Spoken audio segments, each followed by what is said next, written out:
কিছু কিছু বন্ধুত্ব হয় খুব ধীরে ধীরে, আর কিছু বন্ধুত্ব শুরু হয় প্রথম দেখাতেই। অস্কার আর টিল্ডার গল্পটা ঠিক তেমনই। আমরা ভেবেছিলাম ওরা নিশ্চয়ই এক সময় ভালো বন্ধু হবে, কিন্তু এত অল্প সময়ের মধ্যে যে ওরা একে অপরের এত কাছের হয়ে যাবে সেটা সত্যিই আমাদের কল্পনার বাইরে ছিল। আজ আমেরিকার জনের বাড়িতে ওদের একসঙ্গে দৌড়ঝাঁপ করতে, খেলতে আর আনন্দ করতে দেখে মনটা সত্যিই ভরে গেল।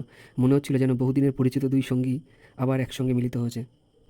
অস্কার আর টিল্ডা আমাদের আবার মনে করিয়ে দিল, সত্যিকারের বন্ধুত্বের জন্য ভাষা লাগে না, সময় লাগে না, শুধু লাগে এক টুকরো আন্তরিকতা আর একে অপরকে আপন করে নেওয়ার মন। ওদের এই সুন্দর বন্ধুত্ব যেন দিন দিন আরও গভীর হয়, আর ওদের মুহূর্তগুলো আমাদের আনন্দে ভরিয়ে দেয়।